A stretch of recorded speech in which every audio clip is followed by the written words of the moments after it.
Imagine standing in icy water, chest deep, in total darkness, and knowing that above your head is 240 feet of solid rock. Every sound is either the rescue team or the mine collapsing on top of you. There's no food, the air is running out, and no one can even tell you if they'll reach you before you freeze or drown. 9 men found themselves here. But the strange part is, what happened next would shock the entire world. This is the story of the Quecreek mine disaster. And trust me when I say this, you think you know how this ends, but you don't. Before we dive into this incredible tale of survival against impossible odds, make sure you hit that subscribe button and turn on notifications. Because what we're about to uncover will change the way you think about human endurance forever. July 24, 2002. Somerset County, Pennsylvania.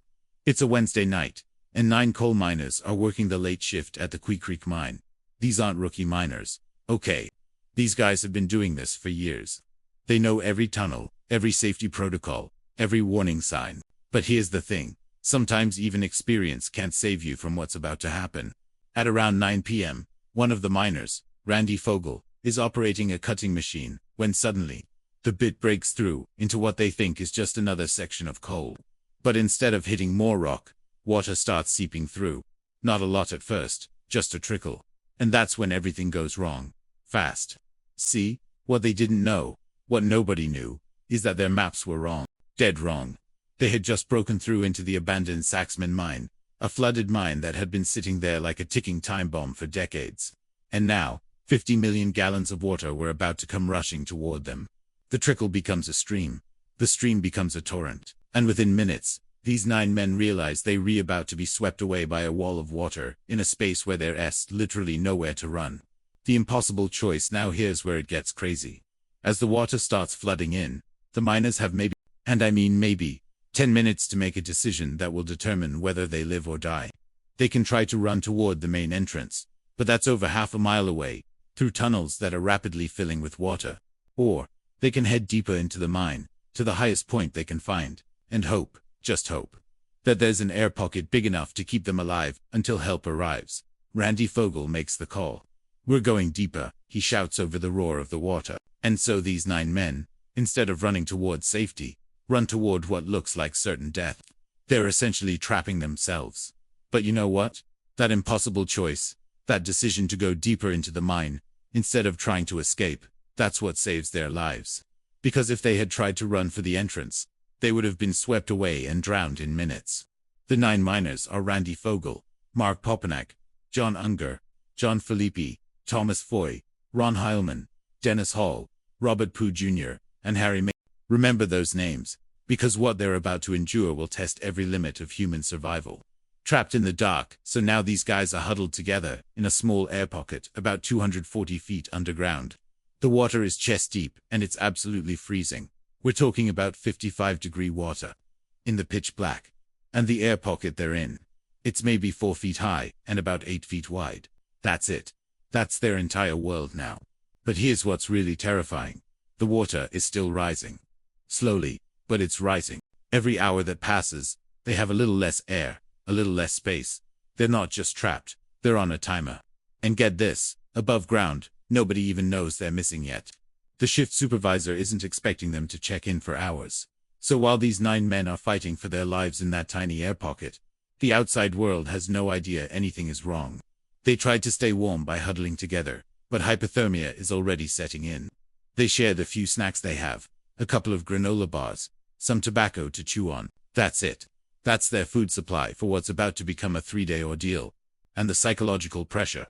I can't even imagine. You're trapped underground, the water's rising, you're freezing, and you have no idea if anyone even knows you're down there. Some of the guys start talking about their families, their kids. They're preparing to die. The first ray of hope, finally, around midnight, the shift supervisor realizes something's wrong when the miners don't check in.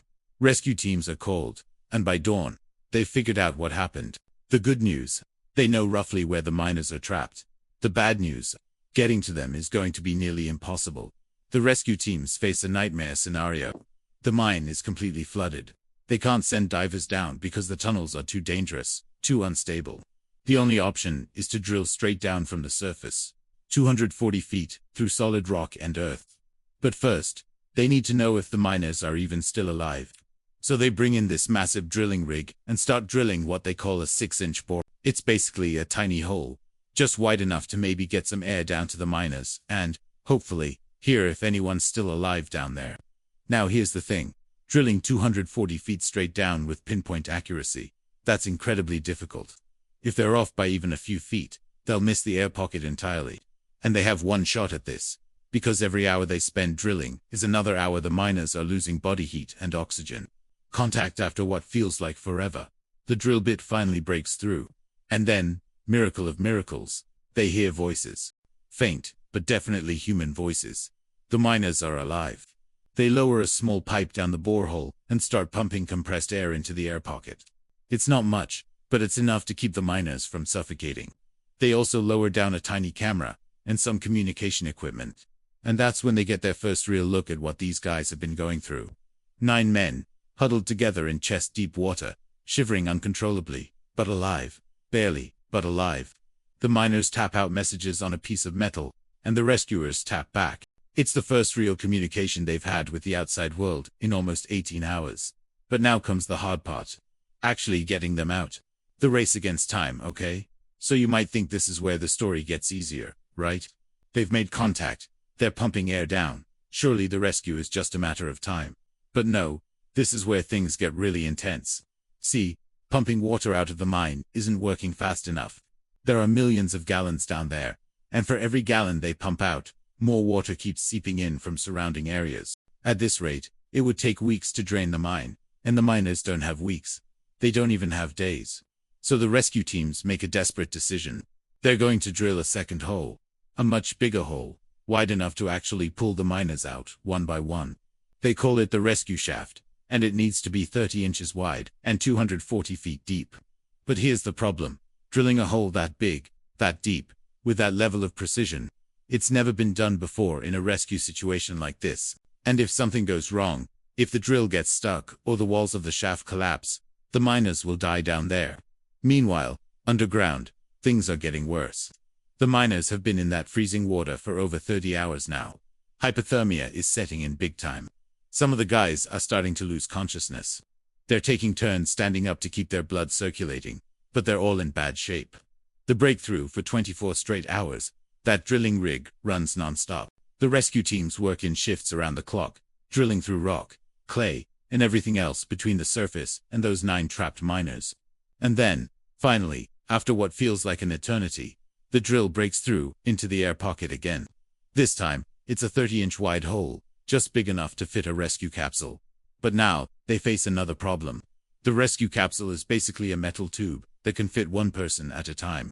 It's going to take hours to get all 9 miners to the surface, one by one, and every minute they spend down there is another minute their bodies are shutting down from hypothermia and exhaustion. Plus, there's no guarantee the shaft will hold. The walls could collapse at any moment, trapping the rescue capsule and whoever's inside it. The impossible rescue at around 10 p.m. on Saturday night. Almost 77 hours after the initial flood, they lower the rescue capsule down for the first time. The plan is simple. One miner gets in, they pull him up, and then they send the capsule back down for the next guy. But nothing about this rescue is simple. The first miner up is Randy Fogel, the guy who made the decision to go deeper into the mine, instead of running for the entrance. As they're pulling him up, the capsule gets stuck halfway up the shaft. For a terrifying few minutes, it looks like he might be trapped between the surface and the air pocket, unable to go up or down.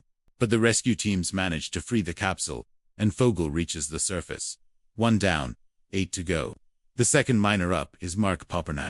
Same procedure, but this time the capsule works perfectly. 2 down, 7 to go. But here's what's really incredible about this part. The miners down in the air pocket. These guys who have been through hell for over 3 days. They're taking turns deciding who goes up next. No panic, no fighting, just pure cooperation. They're making sure the guys in the worst shape go first. The final hours, as the hours tick by, one by one, the miners are pulled to safety. But with each rescue, the remaining men in the air pocket faced a horrible reality.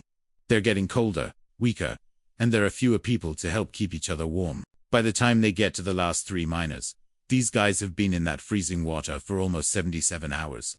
Their core body temperatures have dropped dangerously low. They're barely conscious. Harry Mayha is the second to last miner to be rescued, and when they pull him up, he's in such bad shape that medical teams immediately start working on him for hypothermia and dehydration. And then there's one miner left in that dark, cold air pocket 240 feet underground, Ron Heilman. Can you imagine being that last guy? You've watched 8 of your friends get rescued. You're alone for the first time in 3 days, and you're just hoping, praying, that the rescue equipment doesn't fail when it's your turn. But at 9:45 p.m. on Sunday, July 28, 2002, Ron Heilman is pulled to the surface in the rescue capsule. All 9 miners are alive. Against every odd, against every expectation, they all survived. The miracle when that final rescue capsule reached the surface. Something incredible happened. The crowd of rescue workers, family members, and reporters, who had been camped out at the mine for 3 days, just erupted. People were crying, cheering, praying, because what had just happened wasn't supposed to be possible. 9 men, trapped underground in freezing water for 77 hours with no food, limited air, and hypothermia setting in. And all 9 walked out alive. Well, technically they were carried out on stretchers, but you know what I mean. The rescue operation itself was unprecedented. They had drilled through 240 feet of rock and earth with pinpoint accuracy. Not once, but twice. They had coordinated air pumps, water pumps, drilling equipment, medical teams, and hundreds of rescue workers. And it all worked perfectly when it mattered most. But here's what's really amazing about this story. It wasn't just the technical aspects of the rescue that made it successful. It was the miners themselves. These 9 guys, facing the most terrifying situation you can imagine, never gave up on each other. They shared their limited food and water. They took turns standing up to fight off hypothermia. They kept each other's spirits up, when it would have been so easy to just give up and die. What happened next now? You might expect that, after an experience like that, these guys would never want to see a mine again. And honestly, some of them didn't.